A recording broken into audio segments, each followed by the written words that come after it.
रात हो गई थी। ब्रह्मपुर गांव में घना कोहरा छा गया था। सब कुछ ढंक गया था। हवा में गीली मिट्टी और लकड़ी के धुएं की गंध थी और एक अनकहा डर था। कोई भी अब अंधेरे के बाद बाहर निकलने की हिम्मत नहीं करता था। एक अकेला आदमी साए में छिपा हुआ अंधेरे से निकला। उसकी आंखें तेज थीं और कंधे पर एक बैग था। वो एक भूत की तरह चलता था। जिसने भी उसे देखा उसके रूह कांप गई। वो अजनबी गांव के पुजारी पंडित जी के पास गया, जो मुश्किल समय में आशा की किरण थे। पंडित जी के घर में अजनबी ने अपना सामान दिखाया। ताबीज, उसने कहा, एंशिएंट प्रोटेक्टिव मैजिक से भरे हुए। एक खास ताबीज अजीब निशानों वाला ने पंडित जी की नजर खींची। ये, अजनबी ने कहा, सबसे बुरे ईगल से भी बचाएगा। पंडित जी ने मन में एक डर के साथ ताबीज खरीद लिया। दिन हफ्तों में बदल गए। कोहरा बना रहा, उस डर की याद दिलाता रहा जिसने ब्रह्मपुर को जकड़ लिया था। गांव वाले अजनबी उसके ताबीजों और बढ़ते डर के बारे में फुसफुसाते थे। फिर वो हुआ जिसकी किसी ने कल्पना भी नहीं की थी। शर्मा जी अपने खेत में मृत पाए गए। उनका शरीर पीला और बेजान अजीब निशानों से भरा था। उनकी गर्दन पर 2 घाव थे। ब्रह्मपुर में आग की तरह दहशत फैल गई। उन्होंने ऐसी मौत कभी नहीं देखी थी। न कोई जानवर का हमला, न कोई बीमारी शर्मा जी के शरीर की हालत की व्याख्या कर सकती थी। फुसफुसाहट तेज हो गई, डर और बढ़ गया। उनके शांत गांव पर कौन सी बुराई आ पड़ी थी। पंडित जी ने अजनबी के ताबीज को पकड़े हुए पुराने ग्रंथों को पढ़ा। हर पन्ने के साथ उनका दिल डूबता गया। शर्मा जी की गर्दन पर निशान, उनकी त्वचा का अप्राकृतिक रंग, सब एक भयानक सच्चाई की ओर इशारा करते थे। एक जियांगशी। जियांगशी शब्द गांव में एक श्राप की तरह फैल गया। चीनी कहानियों का एक प्राणी, एक उछलता हुआ पिशाच जो जीवितों की जीवन शक्ति को खाता है। वो उनके छोटे से भारतीय गांव में क्या कर रहा था, उसे कैसे पता चला? डरे हुए गांव वाले जवाब के लिए पंडित जी की ओर मुड़े।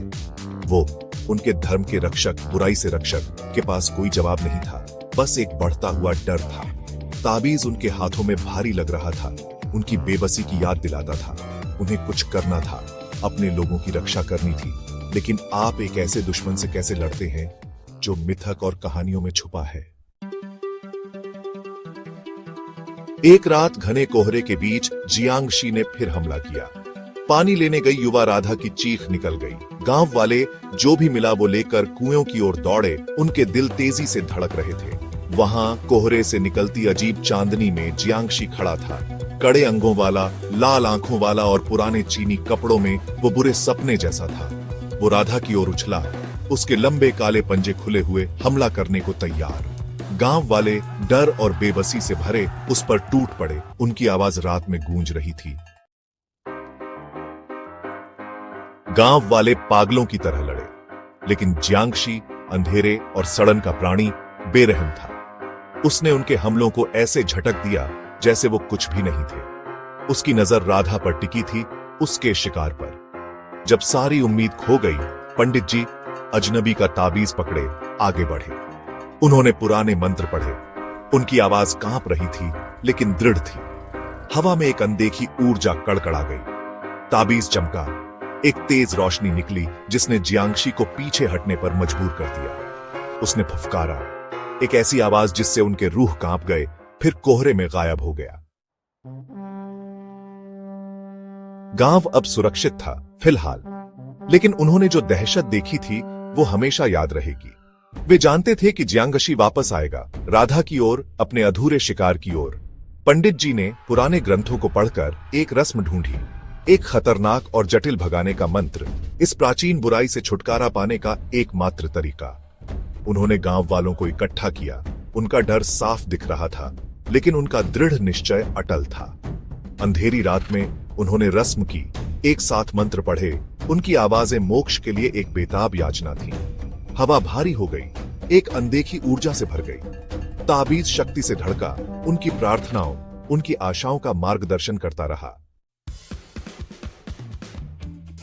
रस्म अपने चरम पर पहुंच गई। रोशनी की एक तेज चमक ने गांव को रोशन कर दिया। उसके बाद एक अजीब सन्नाटा छा गया। कोहरा हट गया। एक साफ, तारों से भरा आसमान दिखाई दिया। जियांगशी चला गया था। राधा डरी हुई लेकिन जिंदा सुरक्षित थी। ब्रह्मपुर में राहत की सांस ली गई। उन्होंने अपने बुरे सपने का सामना किया था और विजयी हुए थे। जीवन धीरे धीरे सामान्य हो गया, लेकिन जियांगशी की याद बनी रही। और फिर एक दिन पंडित जी को एक पत्र मिला। उसके किनारे जले हुए उसका संदेश भयानक। ऐसा लग रहा था कि अजनबी आगे बढ़ गया था। अपना सामान दूर, बहुत दूर एक गांव में बेच रहा था। एक गांव जो अब एक अजीब परिचित कोहरे में डूबा हुआ था।